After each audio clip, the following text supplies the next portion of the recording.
Hey, LARPerinos. It's Avi from Science and Swords again, with my glorious hair.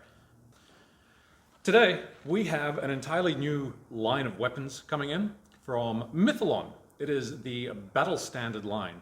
This is the first time we've actually had one of these in our possession. So we're gonna check it out. Camera lady Jasmine, if you'd be so kind as to pass me the sword.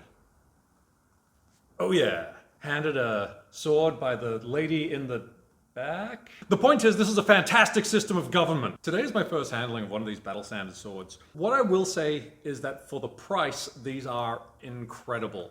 There's a lot of positive and a lot of negative, so we're going to cover both. Let's start with that price point. These are 30 euros. So after conversion, blah, blah, Australian dollars, depending on when we purchase these in the Forex exchange cycle, you're looking at $50 to $60. That is bloody cheap for a sword. Not even the Battle Legends range from Global Gear actually managed to maintain those prices, which is why you can't find those swords commonly available anymore. So what do you get for a 30 euro sword? I'm actually fairly impressed by the quality of the mold work and the leather on the handle. The paint job, however, does leave a little bit to be desired. Whilst it does look metallic from a distance, when you get up close, it does actually resemble exactly what it is, painted foam. I'm aware that a number of brands suffer from this exact same issue. However, there are some out there that don't. Again, I'd like to reiterate, 30 euros.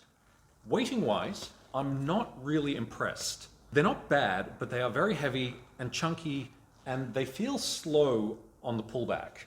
The density of the foam is incredible, and I mean that in the actual original sense. These are a really, really dense foam. Whereas you've got the new Stronghold range, which is very resilient foam that still compresses quite nicely. These actually take a fair bit of effort to compress. Bringing it in close, when I say it takes a fair bit of effort to compress, you can see my fingers turning white as I actually attempt to get that far. The other issue, of course, is when it does compress, it ends up cracking the paintwork or the outer surface layer. I'm not entirely certain which yet. Cal and Mesa love to test their swords on video with their twist test to show the resilience of their foam. Let's try one of those here.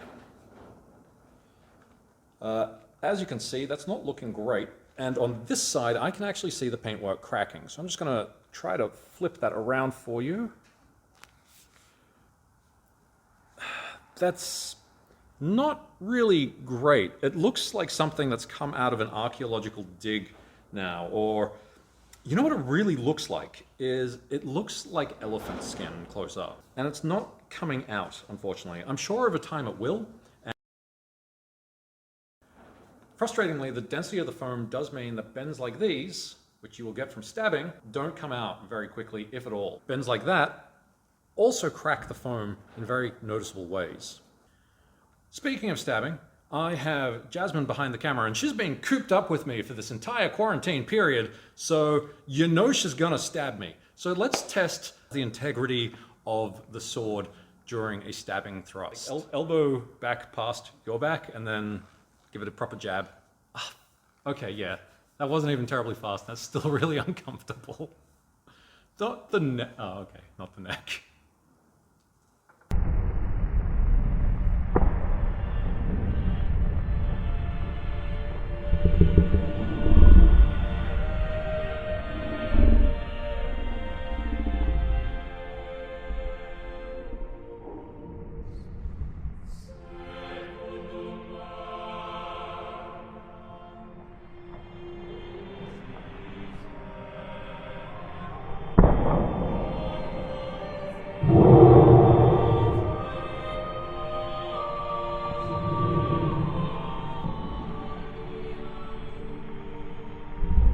Unpleasant.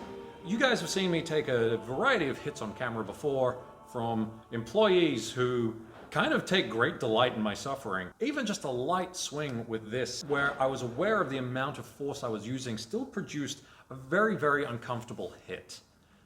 The other thing that really gets to me about these swords is the injection point. You can quite clearly see it, whereas a lot of other brands have decided to use the tip as the injection point, or even put it separately at the base where the blade connects to a separate part hilt. This is a singular cast piece of foam. Unfortunately, it does leave that in every single blade that I've examined. I've been focusing on a lot of the negatives of this particular item. However, it's not all negatives. There are some positives. Did I mention the €30 price point? Let's not forget that this has a remarkably solid color, so if you're not using it in combat for, say, a cosplay purpose or it's just for costuming, then this is a very, very affordable price point for a sword that's going to look a hell of a lot more realistic on camera and be easily edited to look even more so than something that you'd buy from a toy store or your Kmart. And finally, there's also children to consider. Normally, we would actually recommend a softest approach when handing things to children. However, we do know that small children have unerring accuracy when it comes to anything that might produce amazing slapstick comedy fodder for YouTube and Facebook. Similarly, if you're intending to do some sort of content that requires props, but you don't have the huge kind of budget that's necessary for some of our fancier weapons, the Battle Standard range may be the way to go. For instance, you might be wanting to live stream some of your D&D sessions in character. Oh look, I've just discovered this +2 steel longsword. Streaming content for entertaining people on YouTube or TikTok. Let's mug him! So there you have it, LARPerinos. My quick first thoughts on the Battle Standard range from Mytholon. Well, that's about it from me today.